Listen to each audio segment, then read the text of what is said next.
은혜의 원총이 우리 모두에게 충만하게 임하시길 간절히 기도합니다. 지난 주는 우리 여전도의 헌신 예배가 참으로 은혜로웠습니다. 특별히 불렀던 특송 당신은 하나님의 사람이라고 하는 곡이 참 마음에 와닿고 또 은혜로웠습니다. 좀 한 가지 아쉬운 것은 좀 더 많은 분들이 참석을 했었으면 더 좋았을 것인데, 여성의 헌신 예배라고 여성이만 남기고 나머지는 다 참석을 안 하면 안 되는 거예요. 한 교회 행사를 할 때 한 부서가 주관을 하지만 그러나 모두가 다 참석해서 함께 또 은혜를 나누고 함께 힘을 주고 또 격려하고 그러는 시간이 되어야 할 줄로 믿습니다. 그래야 또 본인들 기관에서 또 행사를 할 때 또 다른 기관들의 호응을 얻을 수 있고 그런 겁니다. 그래서 온 교회가 늘 한 마음으로 또 주님을 섬기는 귀한 공동체가 되기를 간절히 바랍니다. 오늘은 교회력으로 해서 삼위일체 주일이라고 합니다. 이 삼위일체라고 하는 말이 나오면 뭔가 좀 복잡해지는 생각이 드는 것이 사실입니다. 우리가 삼위일체라고 하는 용어가 얼마나 신비한 용어인지 몰라요. 그래서 이 신비한 용어가 너무너무 신비하기 때문에 사회에서도 일반 세상에서도 이 삼위일체라고 하는 그 용어를 도용해서 그 좋은 세 가지가 있으면 그것이 삼위일체가 되어서 이렇게 말을 하기도 하는데, 우리 교회에서 파생된 용어입니다. 이 삼위일체를 설명하는 것이 결코 쉬운 일이 아닙니다. 왜냐하면 삼위는 성부, 또 성자, 성령을 말하는데, 이 성부, 성자, 성령이 세 분으로 계시지만 그러나 일체 하나의 몸이다 라고 하는 사실을 설명하는 것이 그렇게 쉬운 일은 아닙니다. 그래서 저도 기억나는 게, 신학교 다닐 때도 이 문제를 가지고 설명하는데 교수님과 많은 대화를 나누고 또 어떨 때는 논쟁도 하고 그랬던 과목이 바로 그 부분이기도 했었습니다. 근데 우리만 그랬던 것이 아니라 교회사 속에서도 이 삼위일체론에 대해서는 많은 논쟁이 있었던 이야기입니다. 유명한 신학자였던 어거스틴이라고 하는 분도 이 삼위일체를 어떻게 이야기를 했냐면, 삼위일체를 이해하는 것은 이해하려는 인간의 노력은 작은 그릇을 가지고 바다를 담는 것과 같다라고 이야기를 합니다. 작은 그릇은 뭘까요? 우리의 논리입니다. 우리의 생각입니다. 내 논리와 내 생각, 우리의 언변으로 그 작은 그릇으로 바다를 담으려고 하는, 그 넓고 크고 깊고 그 많은 엄청난 바닷물을 어떻게 내 작은 그릇에 다 담으려고 하겠느냐. 그게 삼위일체라고 하는 말이 있지요. 근데 신기하게 성경에서 분명하게 삼위일체라고 하는 용어가 분명히 딱 한 단어로 나왔으면 굉장히 쉬웠을 겁니다. 근데 성경 안에 삼위일체라고 하는 용어 자체는 나오질 않지만, 그러나 성경 전체가 이야기하는 것이 삼위일체를 이야기하고 있기 때문에 그렇습니다. 그래서 이 삼위일체에 대해서 우리가 공부하고 그럴 때에, 이거는 삼위일체는 우리가 논리적으로 설명하고 또 이해하고 그러려는 것이 아니라, 이 삼위일체는 우리가 믿어야 될 교리이다라고 그렇게 이야기를 합니다. 근데 이 삼위일체, 즉 하나님과 예수님과 성령님, 이 삼위일체에 대해서 우리가 생각할 때 무엇을 중요하게 생각해야 되냐면, 이 삼위일체신 하나님이 무엇을 하셨느냐가 중요한 겁니다. 삼위일체 하나님이 하셨던 가장 중요한 일은 무엇이냐면, 오늘날 이 자리에 있는 저와 여러분을 구원하시기 위해서 역사하셨다는 사실입니다. 하나님은 나를 구원하시기 위해서 삼위일체 하나님으로 역사하시고, 그 역사하심으로 우리가 하나님의 자녀로 부르심을 받았고, 오늘 이 시간에 우리가 하나님 앞에 모여서 예배하고 있는 줄로 믿습니다. 요한일서 4장 8절에 보면 하나님은 사랑이시다라고 말씀하고 있습니다. 이것은 사랑을 온전히 이루는 것이 바로 그 삼위일체 하나님이시고 그 안에서 우리를 부르시고 구원하셨다라고 하는 겁니다. 오늘은 그 삼위일체 하나님께서 우리에게 어떤 은혜를 베푸셨는지 하나님의 말씀으로 함께 은혜를 나누고자 하는 겁니다. 첫 번째, 성부 하나님은 우리를 계획하고 부르신 분이십니다. 에베소서 1장 4절부터 5절에 보면 곧 창세 전에 그리스도 안에서 우리를 택하사 우리로 사랑 안에서 그 앞에서 거룩하고 흠이 없게 하시려고 그 기쁘신 뜻대로 우리를 예정하사 예수 그리스도로 말미암아 자기의 아들이 되게 하셨으니라고 말씀하고 있습니다. 묘하지요? 창세 전의 이야기를 하는데 예수 그리스도가 등장을 합니다. 그리고 세상을 만들기도 전에 지금 이 자리에 앉아 있는 저와 여러분을 하나님께서 선택하시기로 예정하셨다라고 성경은 말씀하고 있습니다. 하나님이 여러분들을 나의 자녀로 삼으시기로 예정하시고 때가 되어서 선택하셨다라고 하는 사실입니다. 그런데 사탄은 그 하나님과 우리의 관계를 끊으려고 얼마나 많이 노력하고 애썼는지 모릅니다. 사탄이 제일 먼저 하나님과의 관계를 끊으려고 했던 것은 바로 창세기 1장에 나와 있는 창세기 2장에 나와 있는 에덴 동산 이야기입니다. 선악을 알게 하는 나무의 실과 즉 선악과를 따먹게 함으로 하나님 앞에 범죄하게 하고 그로 말미암아서 하나님과 떨어지게 만들었다라고 하는 것. 그것이 인류의 최초의 죄악이고 그 죄는 계속해서 유전되어서 내려오게 된 것입니다. 죄를 범한 인간은 에덴에서 쫓겨나게 되었고 결국 타락의 길을 걷게 되지만 그럼에도 불구하고 하나님은 포기하지 않으셨다라고 하는 사실입니다. 노아의 홍수를 통해서도 인간들을 심판하실 때에 하나님은 노아의 가족들을 살려주셔서 선택하셔서 또 명맥을 잇게 하시고 아브라함을 선택하시고 이삭을 선택하시고 야곱을 선택하시고 다윗을 선택하시고 수많은 하나님의 선택자들이 등장하면서 하나님의 사랑이 하나님의 관심이 끝나지 않았다라고 하는 사실을 우리에게 계속해서 말씀하고 있습니다.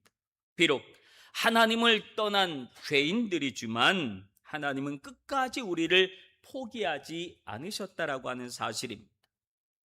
예수님은 집 나간 둘째 아들의 비유, 흔히 얘기하는 탕자의 비유를 통해서 아버지 하나님의 마음을 이렇게 설명을 해 주었습니다. 당신의 사랑하는 아들이 비록 방탕하고 자기 마음대로 살아갔지만 아버지는 끝까지 그를 기다리시고 그가 돌아왔을 때 제일 먼저 가서 그를 안아주시고 씻겨주시고 새 옷, 새 신발 그리고 아들됨을 증명하는 반지를 다시 끼워줌으로 그를 아들로 회복시켜 주시는 아버지 하나님의 마음. 여러분, 그 하나님께서 여러분을 부르신 줄로 믿습니다. 그 하나님이 여러분을 선택하여 주신 줄로 믿습니다. 그것도 그 선택이 어떤 선택이냐, 여러분의 상황을 봐가면서 잘하니까 내가 너 선택하지, 못하면 너 버리고, 그게 아니라 태초부터 하나님이 우리를 선택하시기로 예정하고 계셨다. 내가 선택할 거야. 때가 되면, 너의 때가 되면 내가 너를 부를 거야. 그리고 그 때가 되어서 우리를 불러주신 줄로 믿습니다. 이 얼마나 커다란 하나님의 은혜인지 몰라요. 그러므로 우리는 하나님의 선택을 받은 존재들이다 라고 하는 생각, 그 믿음으로 세상을 살아가시기를 바랍니다. 그 삶이, 그런 믿음으로 살아가는 우리의 삶이 우리를 세상에서 당당하게 살아가도록 힘을 주는 줄로 믿습니다. 나는 하나님의 선택받은 사람이다. 그 마음을 가지고 세상을 향하여 당당한 믿음의 삶을 살아갈 수 있는 여러분 되시길 주님의 이름으로 축원합니다.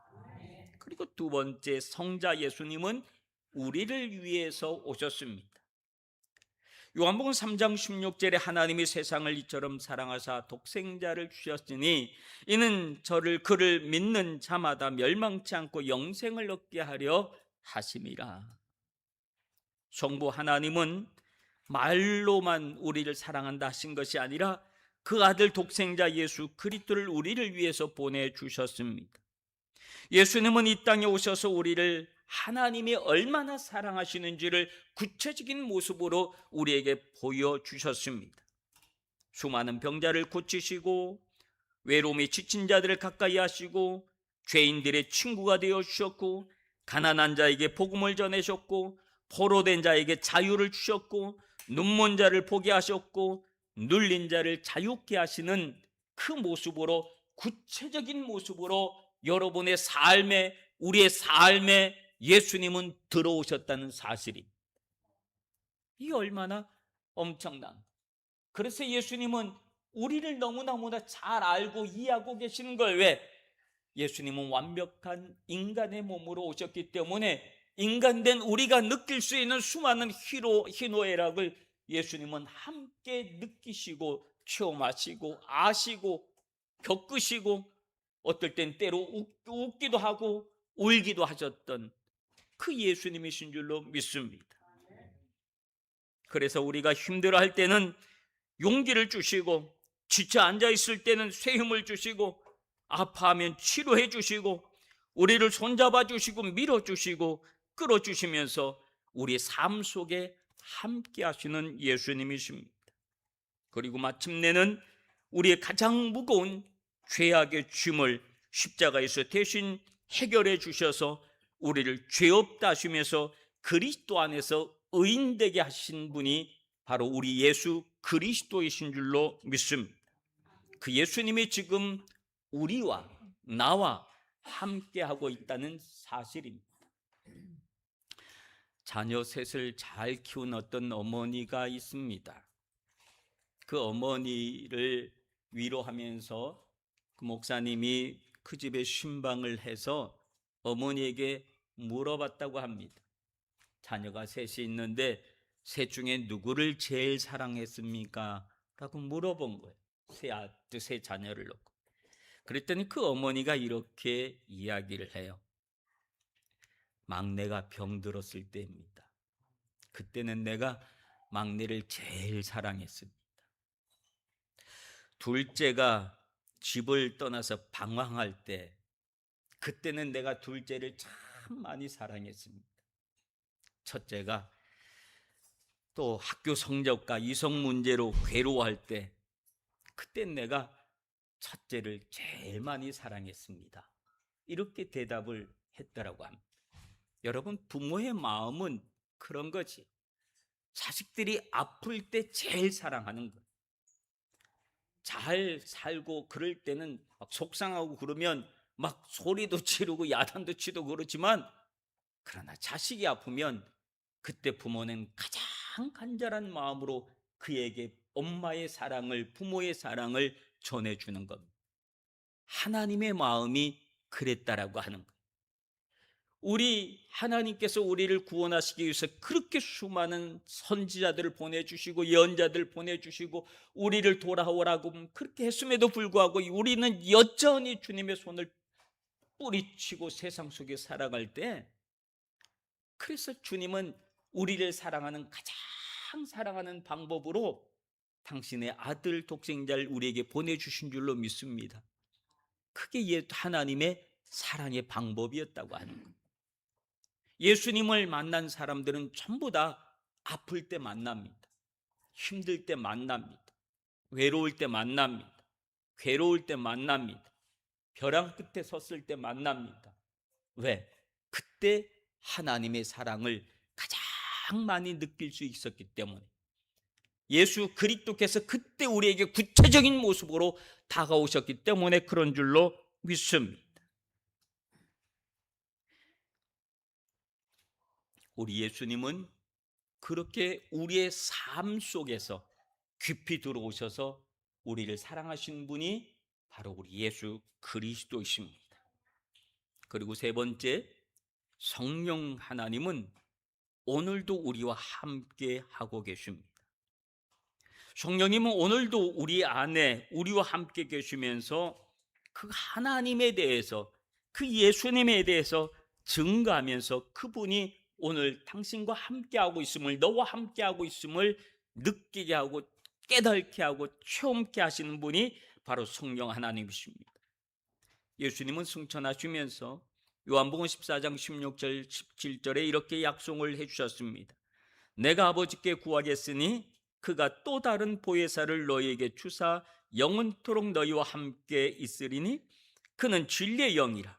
세상은 능히 그를 받지 못하나니 이는 그를 보지도 못하고 알지도 못함이라. 그러나 너희는 그를 알리니 그는 너희와 함께 거하겠으며 또 너희 속에 계심이니라. 성령님께서 우리 속에 계셔서 성경 속에 기록되어 있는 모든 이야기들이 하나님의 말씀인 것을 믿게 하시고, 성경 속에 있는 모든 이야기들이 바로 이 자리에 앉아있는 저와 여러분을 향한 하나님의 사랑의 말씀이란 사실을, 메시지라는 사실을 깨닫게 하시는, 믿게 하시는 역할을 우리 성령님께서 해주고 계시는 줄로 믿습니다. 우리는 지난주일 성령 강림 주일을 통해서 성령의 임재에 대한 말씀을 드리면서 아멘 했습니다.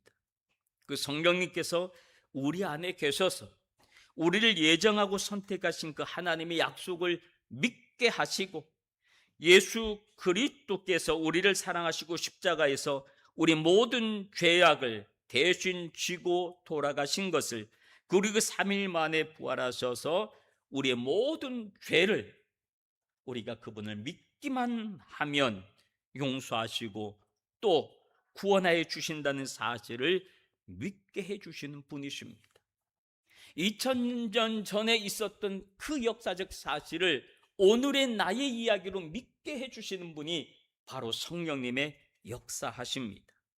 그래서 성령님으로 인하여 우리는 성경 속에 있는 모든 이야기가 다 사실이라는 사실을 깨닫게 되고, 그리고 그 모든 말씀들이 나를 향한 하나님의 말씀이라는 사실을 믿게 하는 겁니다. 우리가 힘들 때 성령님은 우리를 어루만지시고 기도하게 하시며, 우리가 너무 힘들어서 기도하지 못할 때에 성령님은 말할 수 없는 탄식으로 우리를 위하여 대신 간구해 주시는 분이십니다. 우리는 성령의 역사심으로 2000년 전에 유대 땅에서 일어난 모든 일들이 나를 위한 사건이라는 사실을 믿게 하셨습니다. 그러므로 삼위일체의 이야기는 어려운 이야기가 아니라 나를 향한 하나님의 사랑의 복음의 이야기인 줄로 믿습니다. 성부 하나님은 계획하셨고, 성자 하나님은 오셨고, 성령 하나님은 우리와 함께 하셔서 그 모든 사실을 믿게 하셨습니다. 구원은 하나님께서 처음부터 끝까지 이루신 사랑의 역사입니다. 그래서 오늘 본문에 있는 것처럼 세례를 받을 때에도 아버지와 아들과 성령의 이름으로 세례를 받게 하시는 말씀입니다. 우리는 혼자 신앙생활하는 것이 아니라 삼위일체 하나님의 사랑 안에서 살아가는 줄로 믿습니다. 사랑하는 성도 여러분, 성경 전체는 성부, 성자, 성령 삼위일체에 대해서 말씀하고 있습니다. 오늘 읽은 본문에서 예수님은 그러므로 너희는 가서 모든 족속을 제자로 삼아 아버지와 아들과 성령의 이름으로 세례를 베풀고라고 말씀하셨고, 아버지와 아들과 성령의 이름으로 예수님은 분명하고 확실하게 말씀해 주셨고, 마태복음 3장 16절에서도 예수님께서 세례 요한에게 세례를 받고 물에서 올라오실 때에 하늘이 열리고 하나님의 성령이 비둘기같이 내려 자기 위에게 임하심을 보고라고 성부, 성자, 성령이 한자리 임하시는 모습을 기록해 주고 있습니다. 사도 바울도 성도들을 축복하고 축도할 때에 주 예수 그리스도의 은혜와 하나님의 사랑과 성령의 교통하심, 그래서 하나님, 예수님, 성령님의 역할에 대해서 함께 고백을 하면서 선포하고 있는 그런 모습을 봅니다. 성부, 성자, 성령 하나님, 예수님, 성령님이 항상 함께 등장을 하면서도 그 역할이 독립되어 있고 또 한 분이면서도 또 독특한 우리만의 교리, 그 교리는 하나님이 우리를 사랑하시는 그런 신비한 교리인 줄로 믿습니다. 그래서 이 삼위일체 교리를 훼손하거나 왜곡하거나 잘못 해석하게 되면 이단이 될 가능성이 높습니다. 그래서 이 삼위일체는 놀랍고 신비한 우리만의 교리입니다. 중요한 것은 이 삼위일체 하나님께서 바로 우리를 사랑하시고 구원하시고 축복하시고 영원히 살게 하심에 있다라는 사실을 기억하시기를 바랍니다. 아무리 설명을 해도 이 삼위일체를 온전하게 설명할 수는 없습니다. 그럼에도 불구하고 우리가 설명을 한다면 우리가 매일 보는 태양을 생각하면 삼위일체의 신비를 조금이라도 이해할 수가 있습니다. 하늘에 태양이 떠 있습니다. 그 태양에는 눈에 보이지 않지만 엄청난 에너지를 품고 있는 태양의 본체가 있고 그 본체로부터 나와서 우리의 눈에 보이고 세상을 밝혀주는 빛이 있고 동시에 우리의 살결을 따뜻하게 적셔주는 열과 온기가 있습니다. 태양이 빛을 낸다고 해서 본체가 없어지지 않고 따뜻한 열을 낸다고 해서 빛이 사라지지 않습니다. 태양의 본체와 빛과 열은 언제나 동시에 영원히 존재합니다. 그러나 사실 이 비유도 온전한 비유는 아닙니다. 왜냐하면 성부께서 먼저 계시고 성자와 성령이 그 다음에 계시다는 말이 아니기 때문에 그렇습니다. 새 위격은 처음부터 영원부터 영원까지 함께 계시는 하나님이시기 때문에 그렇습니다. 그러니 여러분, 이러한 비유도 연약한 인간의 머리로 이해를 돕기 위한 아주 작은 도구일 뿐입니다. 피조세계의 그 어떤 물질도 창조주 하나님의 신비를 100% 담아낼 수는 없습니다. 세 번의 완전히 구별된 인격으로 또 존재하시면서도 본질 같듯이 완벽하게 하나이신 삼위일체의 비결은 우리 머리로 계산해내는 것이 아니라 오직 믿음으로 감사하며 감격해하며 예배해야 될 대상인 줄로 믿습니다. 중요한 것은 그 삼위일체 하나님이 오늘 저와 여러분 그리고 우리 모두를 사랑하신다는 사실입니다. 그 사실 안에서 영적으로 가장 안전하고 행복한 믿음의 삶을 살아가시길 주님의 이름으로 축원합니다. 기도하겠습니다. 성부, 성자, 성령 하나님이 우리를 선택하시고 구원하셔서 자녀 삼으시고 복을 주시고 이 땅을 승리하게 살게 하여 주신 그 은혜와 은총에 감사합니다. 더욱더 주님을 사랑하며 살아갈 수 있도록 도와주시옵소서. 예수님 이름으로 기도합나이다. 아멘.